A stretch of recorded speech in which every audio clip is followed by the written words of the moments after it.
Hello, I'm Ray Valiant Gillette, Curator and Folklife Program Director here at the Ward Museum, and today we are kicking off our food series, Delmarva Cooks.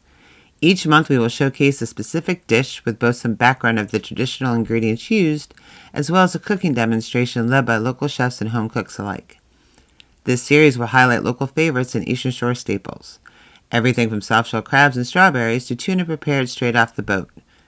But in addition to the ingredients that are indigenous to Delmarva, we will also be featuring the culinary traditions of other communities that have made the shore their home.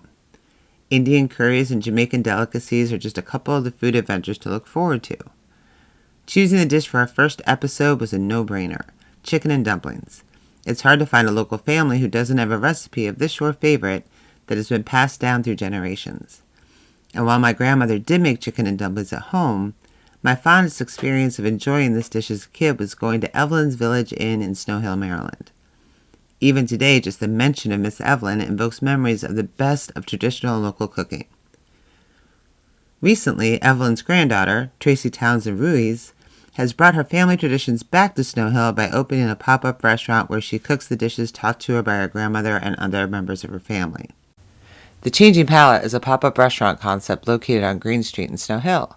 The building itself is also the original location of Evelyn's Village Inn. Some people fall so in love with the foods that they grew up with that they follow that passion into a career. Such is the case with Chef Phil Cropper. Phil has served as executive chef at some of the Lower Eastern Shore's most iconic restaurants, as well as owning a place of his own. Currently, he is a culinary instructor at Worcester Technical High School, where he passes on his knowledge and expertise to the cooks of tomorrow. I'd like to thank both Tracy and Phil for sharing their memories, their family traditions, and cooking technique with us as we launch this new series. Hi, I'm Phil Cropper with Worcester Technical High School Culinary Arts Program, and today we're going to make chicken and dumplings. So it's an Eastern Shore traditional favorite. I ate it as a child my whole life, from birth for 44 years. And we have it every Sunday as family dinners at my parents' house. And then it's what we do for every holiday. I've had this reoccurring dream. Even though I'm an educator, I've always loved to cook. But in my mind, I am a frustrated chef somewhere, and I've always wanted to be a chef. Soon after that, I found out what the Changing Palette really was. Thinking of how many things God had to put in place so that I was cooking in my grandmother's space. When I called and said who I was, like, their reaction to me made me feel like I was a celebrity or something. And but now I really wish I had gotten to know my grandmother more as a woman, not as her granddaughter, because now now I kind of walk in her shoes. I see how incredible she was. I knew she was incredible because she put 7 kids through college. Because I hear her voice, like when don't put out an ugly plate. She said, do not sit down on an ugly plate. I just remember as a kid early on going to my grandmother's house, who lived in Sinnapuxent, which is kind of between Ocean City and Berlin on the back roads. And she had a big farm, and it was the traditional old farmhouse where we would go as a kid every Sunday. Then all the women would be in the kitchen, very traditional, and making chicken and dumplings and lots of carbs, sweet potato biscuits and potato salad and coleslaw and pepper relish. And we would have this big old chicken and dumpling dinner, and it was the same thing every Sunday. So when I really think about the dish, I started thinking about my grandmother, who's now passed away, my mom's mom. And, it was just the childhood memories of the family gathering together for chicken and dumplings.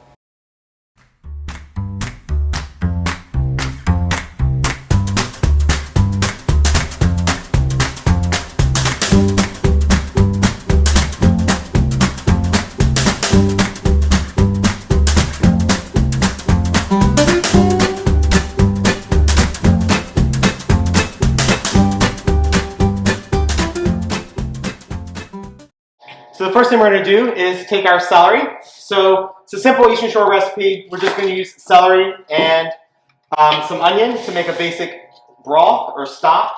So I'm going to take about 3 or 4 pieces of celery. I have a very small chicken, so we're not going to use a whole lot. And I'm just going to do a rough cut and add my celery right to a stock pot about half full of water. And do a rough cut on that as well, just cutting that into 4 or 5 pieces, and that will go into the stock pot. So I'm just adding some chicken base, and that's going to help fortify the stock to give us the flavor that we need. So in the pot, celery, water, onions, and chicken base. I always add my own little twist on my grandmother's traditional recipe, and I like to use bay leaf.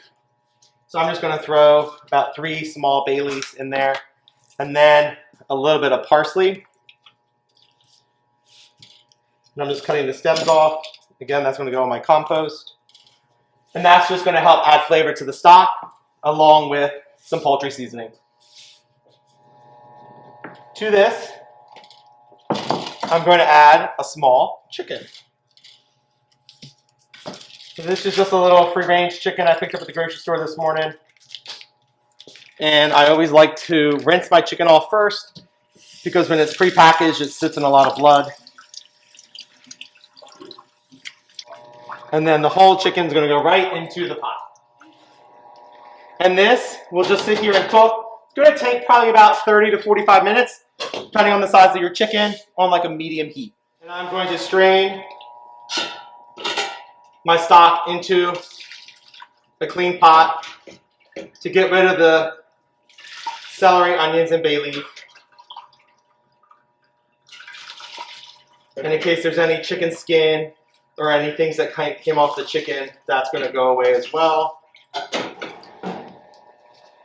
Move this to the front of my stove.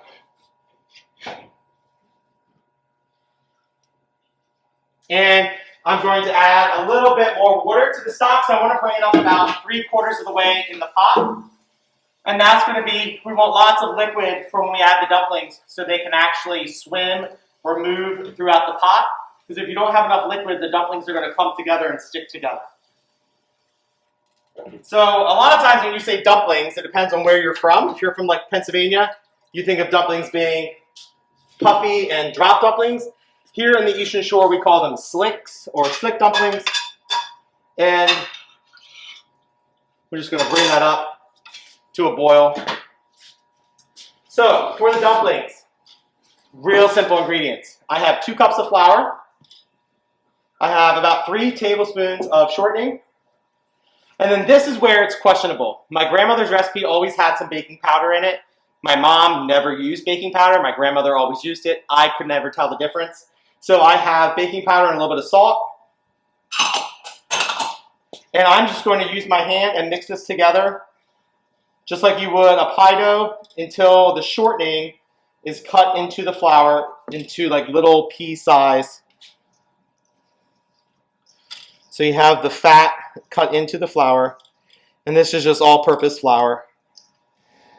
It's funny, when my mom first taught me this recipe, she does everything by feel. And I'm like, Mom, I don't know what a pinch is or a feel is. My hand's bigger than yours. So I had to write it down. So it always varies a little bit. Now this is a 1/2 cup of warm stock. It's the same broth that we cook the chicken in. I'm only adding a little at a time because I might not need the whole 1/2 cup. I just want to form this together into almost like a pie dough.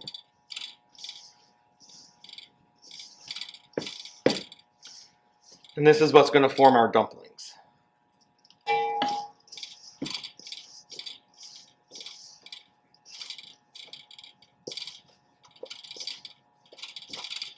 So a lot of people buy dumplings already made in the freezer section of the grocery store. Homemade dumplings are super easy, super inexpensive. They're not really that messy, so there's really no reason to purchase frozen ones when making fresh ones are super easy. All right, so I got my dough. I'm just going to form it into a ball. Take a little bit of flour and dust my surface. Take my dumpling dough, kind of knead it almost like you would a pie dough or bread dough. And then the nice thing about dumpling dough is you don't need to let it rest like pie dough. You can just go ahead and roll it out. The key here is you want it paper thin. And because you're going to drop it into a pot of hot stock, it does not have to look pretty. It just needs to stay together and be really thin. All right, now I'm going to get a small knife and we're just going to cut of the dough.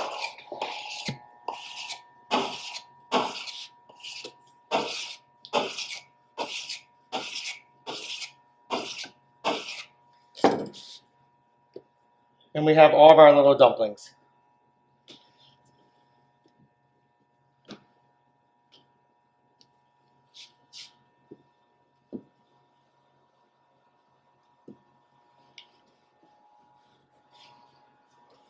So I'm going to come over to my pot.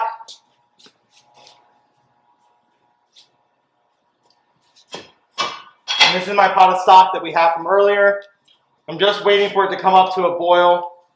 You want the stock actually rolling or moving when you add the dumplings in, and that will keep them from sticking together. There's lots of fat in the stock from the chicken skin that's on the chicken. The natural fat comes out of the skin. So that's really all the fat that you need in the pot, and that's going to help keep the dumplings from sticking. Boiling. So then I'm just going to drop the dumplings in. And you're going to drop them in one at a time so they don't end up sticking together.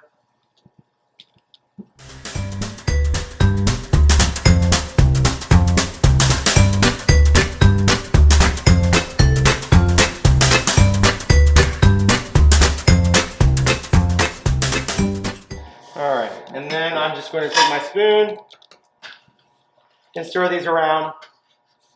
And then once they're in, I'm going to turn my heat down to about a medium.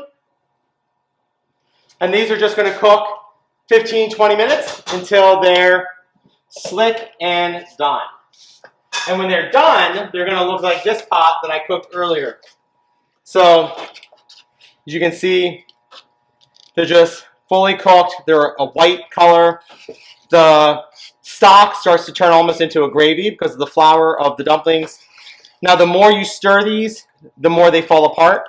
So this pot I made probably about an hour and a half ago with students, and they were stirring it really fast, so a lot of the dumplings started breaking apart. They're still good, they taste the same.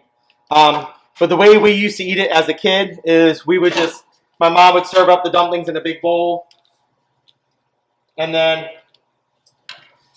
she would take the chicken, once they were cooked, she would take the chicken out of the stock, pull all the meat apart, and then we would have the pulled chicken meat on a plate that we would pass around with the dumplings, and then another little bowl of just the gravy from the pot of dumplings. And as a kid, I never liked pepper relish. As an adult, I love pepper relish. So we would always put pepper relish on the dumplings, and that would kind of spice them up a little bit. They always taste a little bit better if you put a little bit of black pepper right on top.